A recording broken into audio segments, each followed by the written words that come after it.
అందరికీ నమస్తే. ఆంధ్రప్రభకు స్వాగతం. నేను మీ సంతోషి. రీసెంట్‌గా జూనియర్ ఎన్టీఆర్ అలాగే రాజమౌళి కాంబోలో దాదాసాహెబ్ ఫాల్కే బయోపిక్ రాబోతుందని చెప్పేసి కొన్ని వార్తలైతే వస్తున్నాయి. అసలు ఈ దాదాసాహెబ్ ఫాల్కే ఎవరు?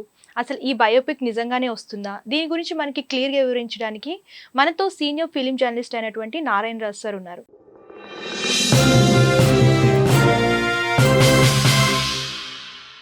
నమస్తే సార్. నమస్తే. సార్, అంటే ఇవి రూమర్స్ నిజమవుతాయా లేదా అనేది పక్కన పెడితే చాలా మందికి అసలు ఈ దాదాసాహెబ్ ఫాల్కే ఎవరు అనేది తెలియదు. అసలు ఈయన ఎవరు సార్? దాదాసాహెబ్ ఫాల్కే అంటే ఈ రోజున మనం సినిమా అంటూ దాన్ని ఎంజాయ్ చేస్తున్నాం.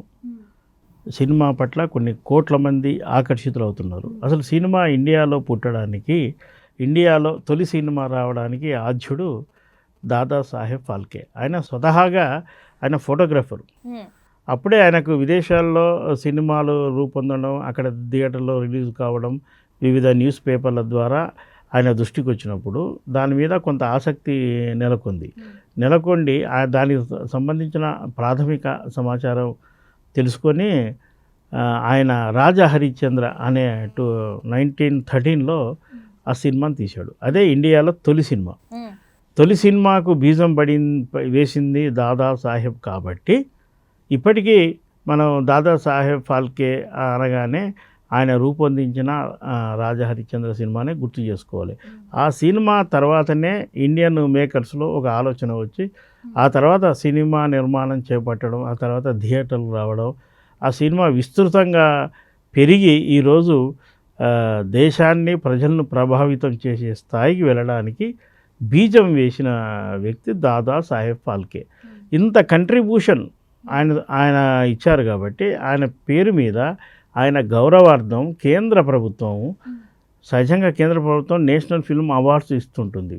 అవి కాకుండా ప్రత్యేకంగా దాదాసాహెబ్ ఫాల్కే పేరుతో ఒక గౌరవ పురస్కారాన్ని సినిమా రంగంలో వివిధ రంగాలకు చెందిన నిర్మాతలు, నటులు, దర్శకులు, ఇతర టెక్నీషియన్లకు అది ప్రతి ఏటా ప్రదానం చేస్తుంటుంది.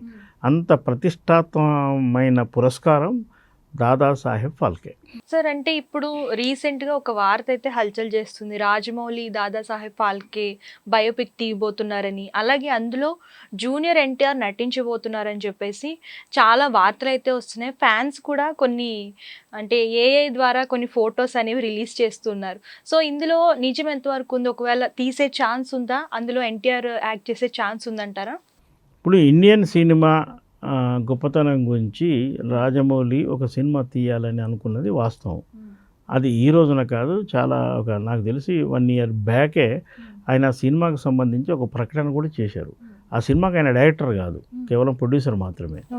దానికి సంబంధించి ప్రీ ప్రొడక్షన్ పనులు జరుగుతూనే ఉంటాయి కాబట్టి అందులో వివిధ క్యారెక్టర్లు అంటే సినిమా చరిత్ర అని ప్రస్తావనకు వస్తే ఖచ్చితంగా దాదాసాహెబ్ ఫాల్కే ప్రస్తావన వస్తుంది.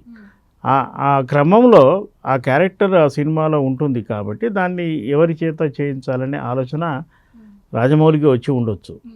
దానికి వివిధ పేర్లు ఆయన పరిశీలించి ఉండొచ్చు.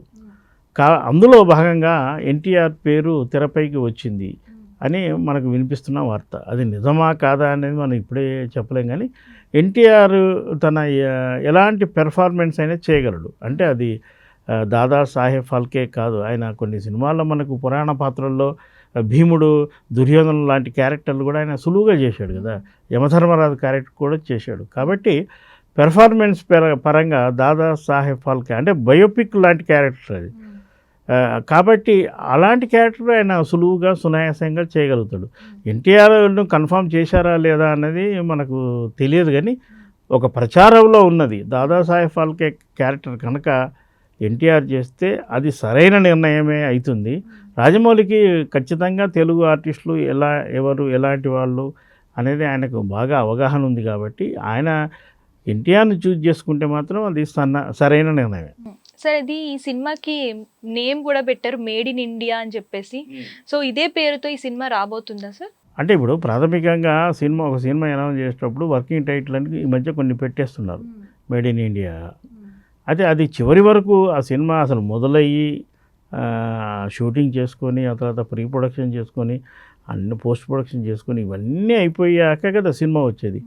అయినా మేడ్ ఇన్ ఇండియా అనేది ఆహ్వానించదగిన టైటిలే, అది అద్భుతంగానే ఉంది కదా. మేడ్ ఇన్ ఇండియా అంటే ప్రతి ఇండియన్కి అది గర్వకారణమైన టైటిలే.